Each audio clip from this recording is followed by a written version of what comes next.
Wow, when you start chopping this wood, it smells pretty good.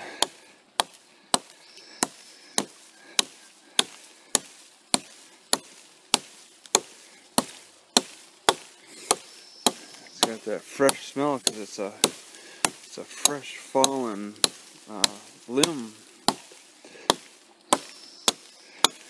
It doesn't really seem to take a lot of effort to cut. I'm more concerned about the noise because I'm pretty much at a public area and anybody who walks by could see me doing this.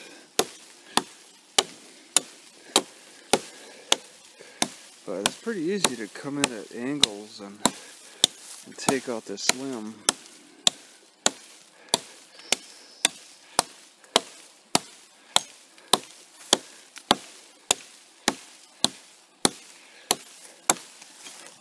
Some kind of a rot in the center. I don't know why this fell, but I don't think that's supposed to be rotten like that.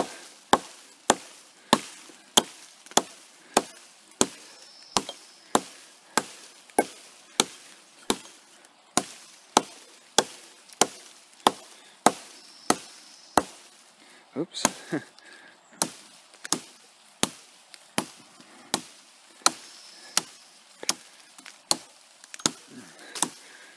Just gotta be careful as much as possible.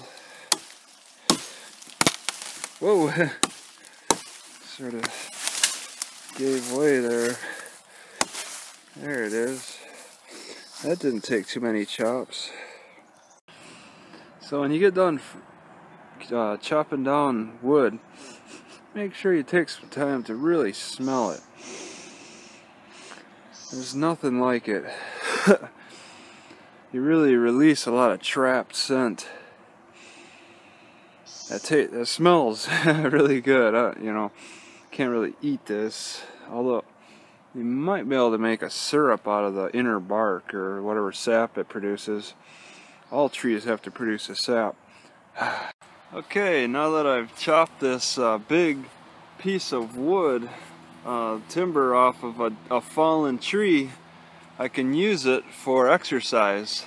And I used an axe to do it, and it's nice because before I was just looking for like fallen limbs, and that's so hard.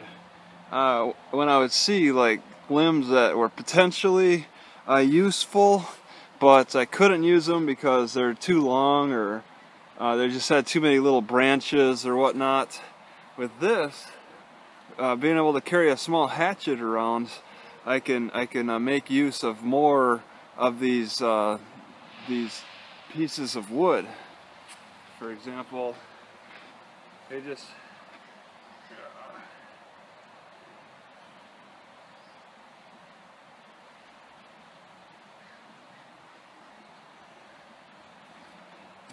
I could do a simple forearm exercise like that. I really enjoy just having it on my shoulders.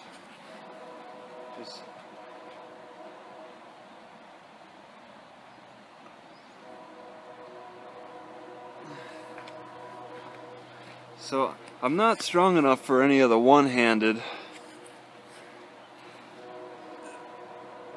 Yeah.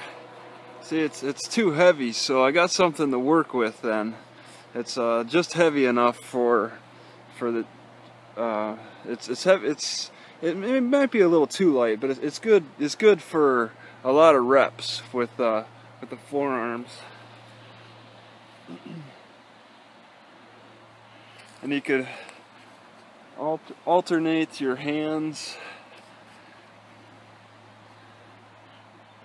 So there's a lot of use that can come out of these just long sticks of wood, and you want them where you can, you know, extend your hands well at both ends. You know, those 4-foot closet poles. You want to be able to extend your hand like that. Those 4-foot closet poles sold at the stores just aren't long enough. You want at least bigger than that, 5 feet, depending on what your wingspan is.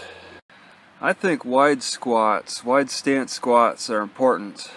And here's maybe a trick that could be used. I just thought of it, so it's maybe not a great trick. You keep your hands wide all the way to the ends. This is maybe a 5 foot, okay, 5.5 foot, call it pole. And keeping my hands all the way at the ends can help me be more mindful of also widening out my stance for squats, which I find important.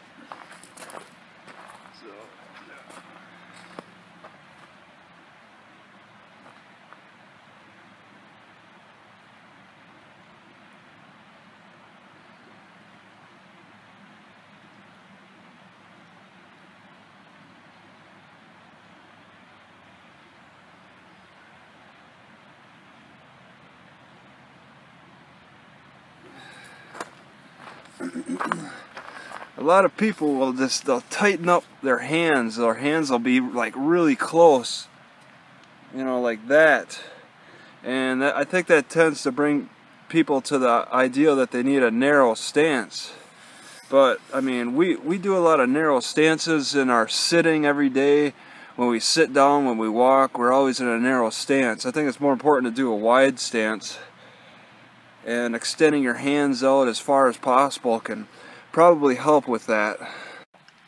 I completely forgot about this bridge here. I would have made this stick just a little bit longer for this, but it just barely meets both ends, which makes for a bit of a challenge, but you can still do some nice rows.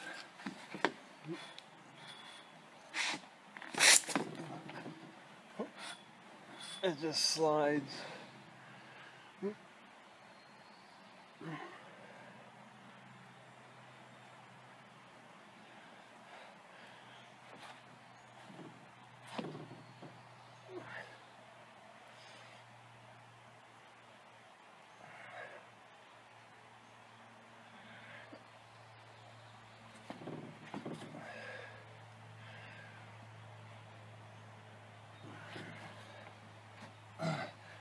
So that's nice to have. I would have made it a little bit longer. I just forgot about the bridge. But that's something to consider. Alright, working hip flexors, you can use this pole, exercise pole as well. Alright, I was just playing around. Check it out.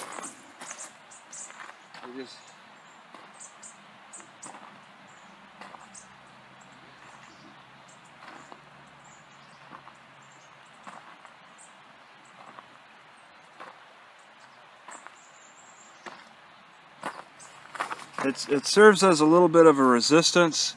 If you had a heavier one, it could probably do a little bit better. But you do enough reps, you'll feel a little blood flow. It's better than doing it, slightly better than doing it just free kicking, because you get more resistance with this.